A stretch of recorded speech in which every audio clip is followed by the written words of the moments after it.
Bonjour à tous, shalom chez vous. Nous sommes très heureux de vous savoir parmi nous à cette nouvelle session de Prions ensemble. Très bon mois de juillet chez vous. Nous sommes dans la joie de savoir que le Seigneur vous protège et vous garde et nous croyons qu'il vous fera énormément du bien pendant ce mois de juillet.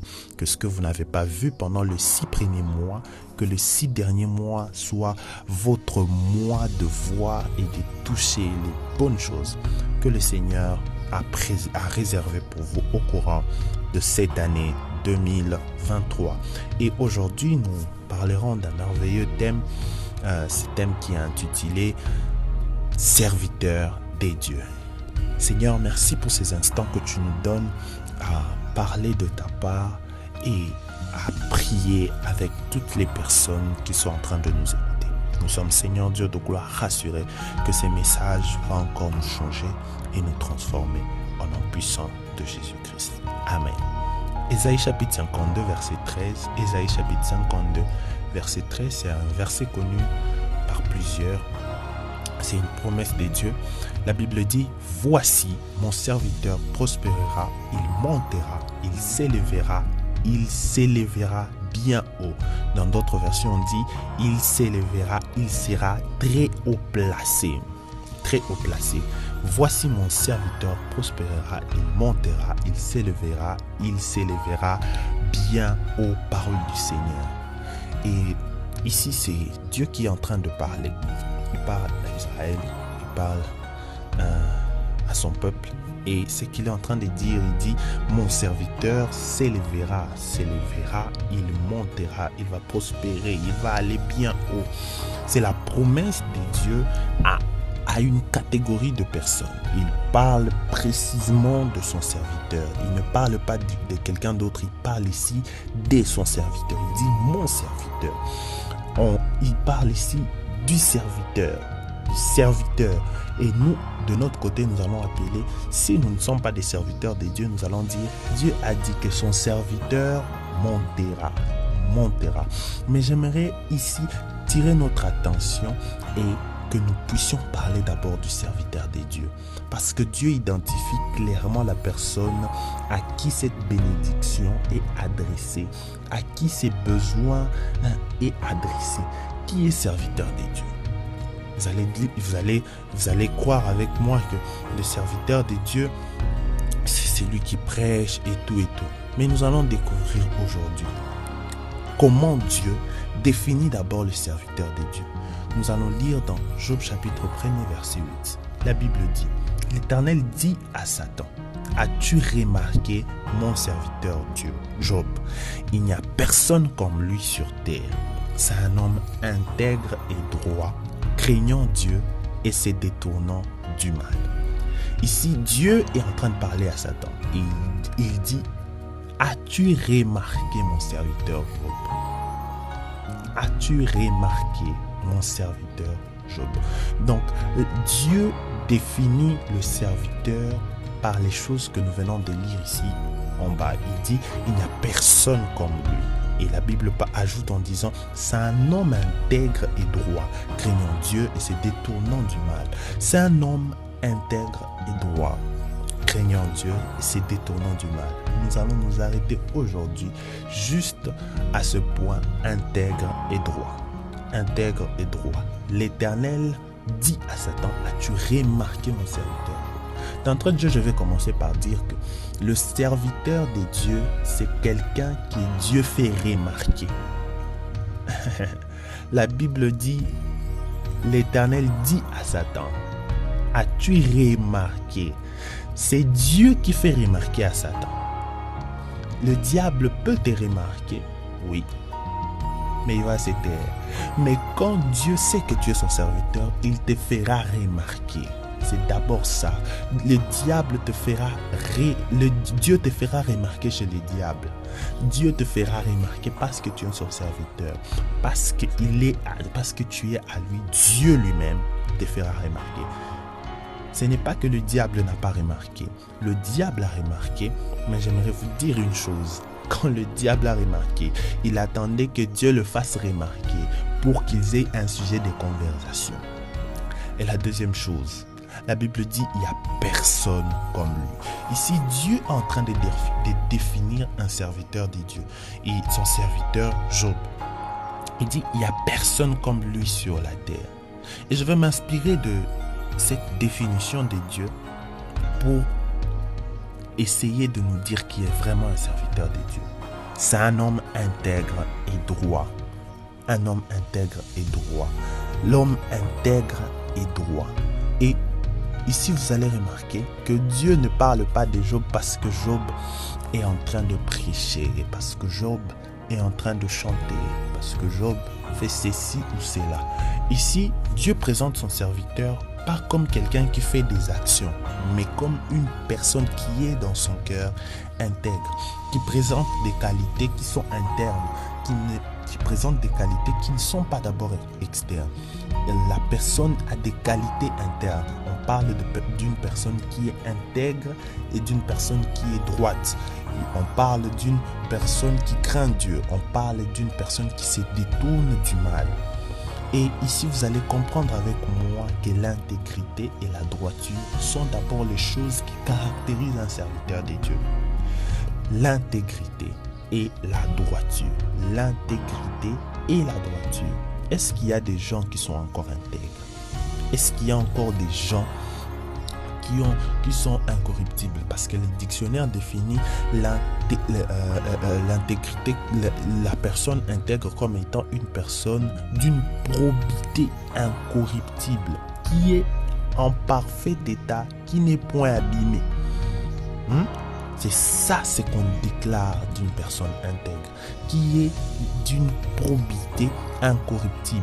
Quand on parle de la probité, on parle de la qualité d'une personne, de droiture d'une personne, de bonne foi, honnête, rigoureuse, observation scrupuleuse des règles morales sociales. C'est ça la personne, lorsqu'on est en train de parler d'une personne intègre, lorsqu'on parle de la probité incorruptible. Est-ce qu'il y a encore des personnes honnêtes? Est-ce qu'il y a encore des personnes droites? Est-ce qu'il y a encore des personnes qui réfléchissent et regardent et se disent là, je ne veux pas faire?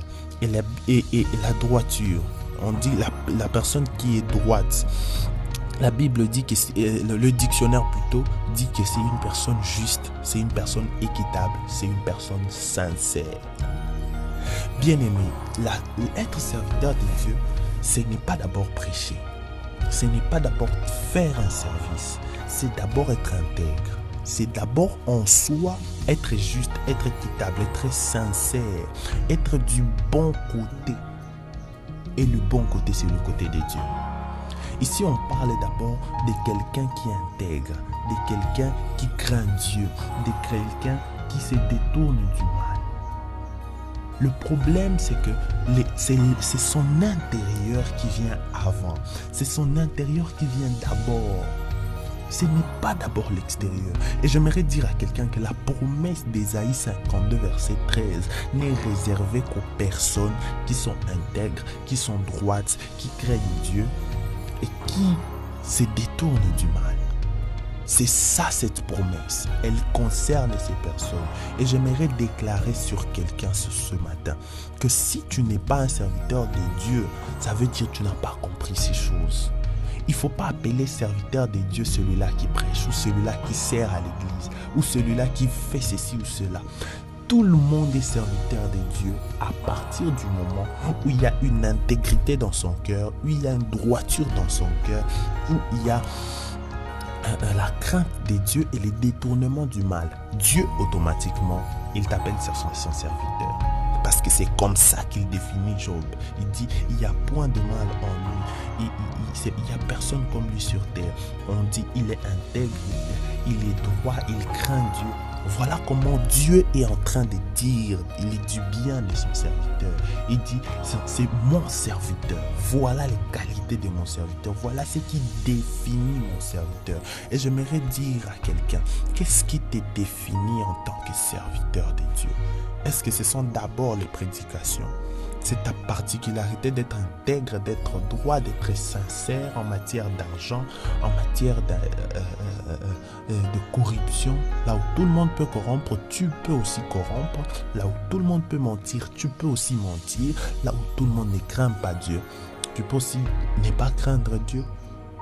Parce que être droit, la Bible, les dictionnaires plutôt dit, qui est du côté opposé de celui de son cœur, en supposant que son cœur est du même côté que la majorité des êtres humains. Vous vous imaginez?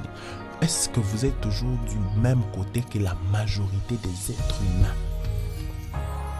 Si c'est le cas, alors là, vous n'êtes pas droit. Parce que celui qui est droit doit être du côté opposé de celui des autres personnes, de la majorité des personnes, des êtres humains.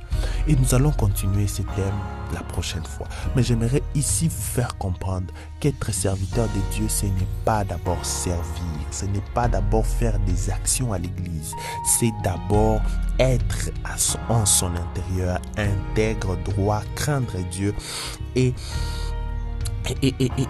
fuir le mal, c'est détourner du mal. J'aimerais prier avec toi aujourd'hui. Est-ce que tu es serviteur de Dieu? Est-ce que tu croyais qu'être serviteur de Dieu, c'est d'abord travailler? Seigneur, je prie que Seigneur Dieu de gloire, tu nous enlèves de cette confusion. Que nous puissions croire que Seigneur Dieu de gloire, nous sommes tes serviteurs parce que nous chantons. Que nous sommes d'abord tes serviteurs parce que nous sommes en train de prêcher. Que nous sommes tes serviteurs parce que nous sommes en train de servir à l'église, je ne sais pas dans quel département. Nous sommes tes serviteurs parce que nous allons prêcher dans les rues. Alors que dans notre cœur, nous ne sommes pas intègres. C'est nous qui trichons aux examens. Alors que dans notre cœur, c'est nous qui sommes en train de corrompre pour avoir des points. Alors que dans notre cœur, c'est nous qui sommes en train de faire les mauvaises choses. C'est nous qui sommes en train de corrompre. C'est nous qui sommes en train de mentir. C'est nous qui ne sommes pas des personnes fidèles envers les décisions que nous-mêmes nous avons prises. Seigneur, ce n'est pas ça être serviteur de Dieu.